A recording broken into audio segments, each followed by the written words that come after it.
denominators and see if we can figure out the pattern. There's no useful information from the first term anymore. We actually got the answer, or got the useful information from the numerator. But now we have to look at the denominators, and so we're going to look at what happens in 2 and 3. So here, when n equals 2, the denominator is actually 4. Now, how can I move from 2 to 4? You'll realize that I'd have to add 2 to it. So I'd have to have n plus 2. So that's my guess. Now, let's check if this guess works with the other values. So when I said 3 plus 2, that gives me 5. And I have 4 plus 2, that gives me 6. So in fact, it works. So my guess works. So the answer here is actually C. Now, here's another way you can approach this. You know that n starts at 1, then goes to 2, then 3, then 4. What you can do is just plug it in all of the functions here, or all of the possible definitions, and see if it works. So if I tried this one here for 2, then it would give me 2 minus 1, which is 1 up top.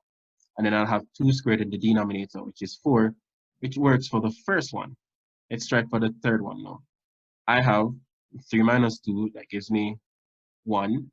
Well, 3 minus, wait, give me a second. Yeah. So 3 minus 1 rather, that gives me 2. So that works for the numerator. All right. What about the denominator? I'd have 3 squared, which is 9. It doesn't work overall because we have 2 over 5 and not 2 over 9. So this wouldn't work. And if you try this again with this, it wouldn't work as well. All right. So the answer here is actually C. So the approach to that question is either the trial and error, make guesses, and then verify the guesses. All right. So for question 11, it talks about what we call a recursive sequence, right? Now, the properties of a recursive sequence is that the value of one term is dependent on the term right before it, or a sequence of terms. So here you see that an is going to be dependent on the term before it, and the term the two term before it. So what we have to do is we're going to have to build.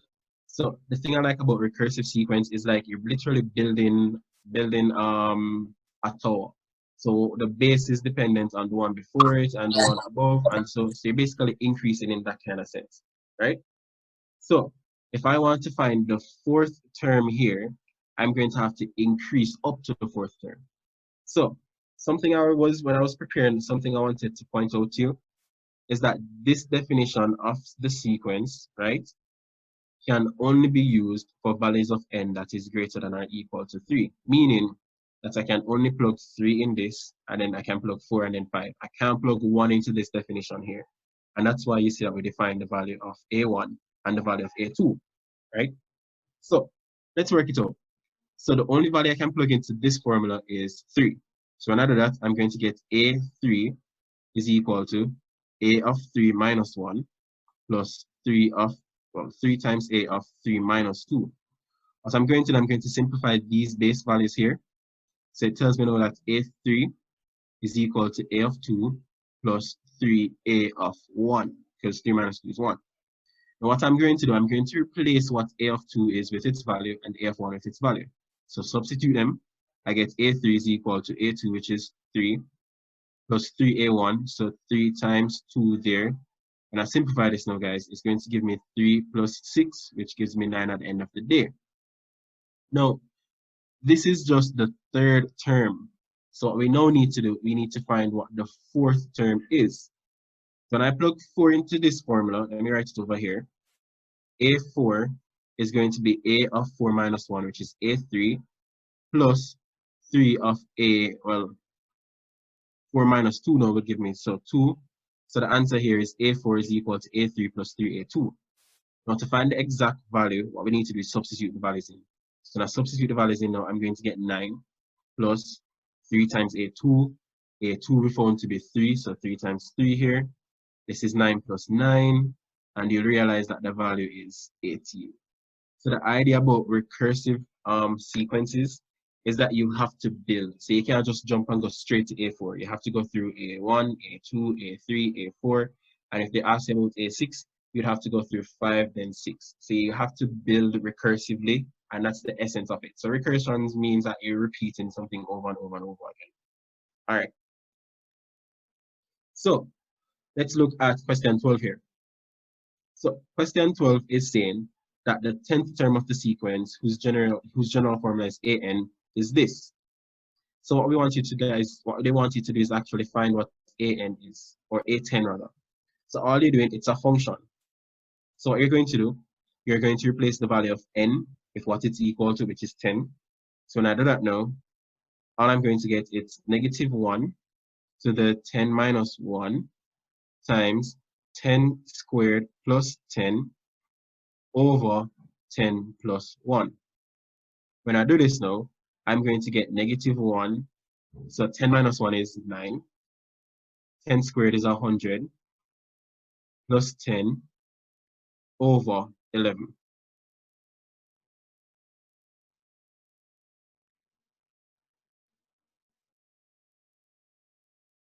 All right, thank you, Rena. So equations, exponential algorithms, and matrix algebra. Rena, question: is the exam going to be multiple choice as well? All right, great. So let me just finish with this, and then given the fact that your exam is only going to be on these topics, I'll just skip out all of the stuff that we don't need to focus on. So equations, exponentials, let me refer to this. So equations, exponentials, logarithms, and matrix. All right, thank you for that information. All right, so let me just finish this question and then move on. So it's going to give us 11 in the denominator. What's going to happen here is it's -1 to the 9, because this is a odd number. It's going to give me -1. Then this is going to give me 110. Then I'm going to have divided by 11. Answer here would actually be -10. All right. So with the information that your exam is only going to be the following, so equations, exponentials, logarithms, and matrix, I'll just focus on those questions there. All right. So let's look at matrices. So first thing first, what is a singular matrix? A singular matrix is any matrix whose determinant is 0. So the determinant of a 2 by 2 matrix, and if I wrote it as say B is equal to A, B, C, D here, right? The determinant would be the product of the leading diagonal, and this is an easy way I normally tell my C6 students. So leading diagonal is going down this way, right? So the product of those values, which would be AD, minus the product of the non-leading will start at the bottom and go up here. That would be CB there, right? So once this value gives you a value of 0, then it's what we call a singular matrix. So to actually evaluate this now, we know that the determinant is going to be 0. So when I work this out, I'm going to get that the determinant is 2m. So going down here, so 2m minus what I'll get up top here now. What I'll get up top here, I'll get a minus 2m here, minus 2 times 3, which is a minus 6, is equal to 0. So what I'll get is 2m plus 6. Whenever you have a minus minus here, it means a positive.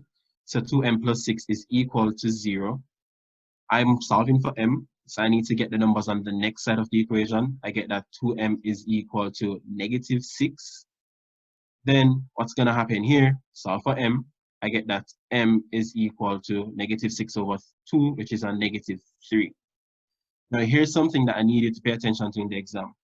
What we normally do as examiners, or when we're writing exam papers, we'll normally throw a negative number in the non-leading diagonal. Why?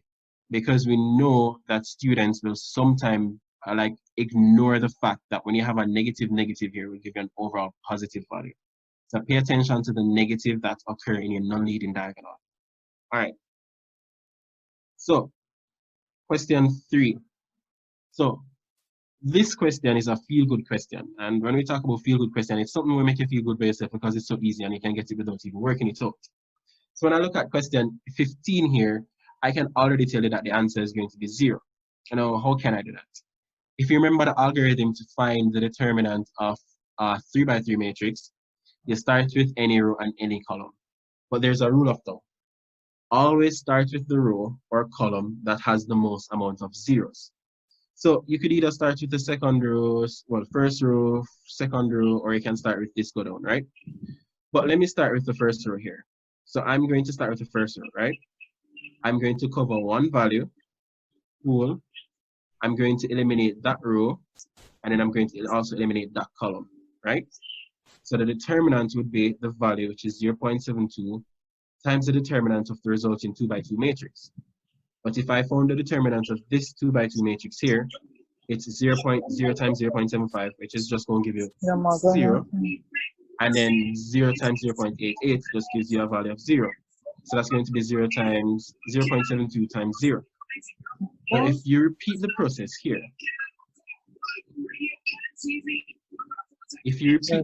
here, by going across this row, what's going to happen here is that you realize that I'm going to have a pivot value of 0. That's just going to give me 0 times anything is 0. And then another pivot value of 0 over here. 0 times anything just gives you 0. So in essence, what comes to be true at the end of the day is that the determinant is always going to be 0. So it's a feel-good question, and I figure more or less that they did it to reduce the workload in the exam. So the answer here would be 0. So Reina, question, are you guys getting limits?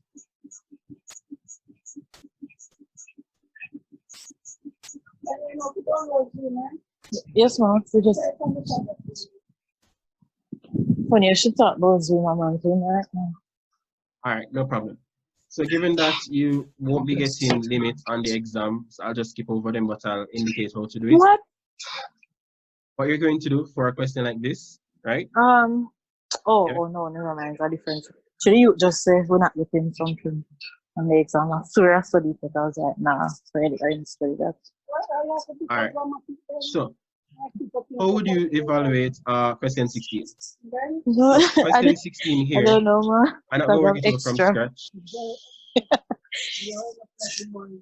Hey, Brittany, No. could you mute your microphone, please? They always say most extra fresh than 6-4. I don't think so, but. Hi, Brittany, could you mute your microphone, please?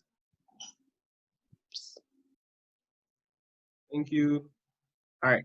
So, when you look at question 16, you're not getting it, so I'm not going to go in depth, but I'm just going to indicate how you do it. Whenever we have a continuous function, such as the square root function, what we can do is move the limit inside, right? So simply, what's going to happen is it's just going to give you the square root of the limit as x approaches 12 of x plus 4. So that's it. And then you already know how to do the square root. You already know how to evaluate a simple limit like x plus 4. You plug a value of 12 in it and square root it, the answer would have given you 4 at the end of the day. So it's not too much. Here, this is going to give you an indeterminate form. So whenever it's indeterminate, then you need to apply some other method of doing the limit. In this particular case, you can use factorization, or you can use what we call L'Hopital's rule. Factorization would give you x minus 5 over x minus 5 times x plus 5. How did I factorize the denominator here? It's what we call the difference of two squares, right? Now, when you do that, you realize that the x minus 5s would cancel each other, and I'll just get that it's the limit as x approaches 5 of 1 over x plus 5, and then you realize that the answer at the end of the day is 1 over 10. All right. So whenever doing limits to infinity, I'm probably your teacher or your lecturer said to you that you divide both the numerator and denominator by the highest power in the denominator. That's how we do it in math. But on a multiple choice exam, all you can do is just ask yourself, what is the ratio of the highest power in the numerator to the highest power in the denominator? If you're supposed to look at the numerator, the highest power is 2, but we're not looking for that. We're looking for the highest power that occurred in the denominator. You realize that it's x cubed. So if I take the x cubed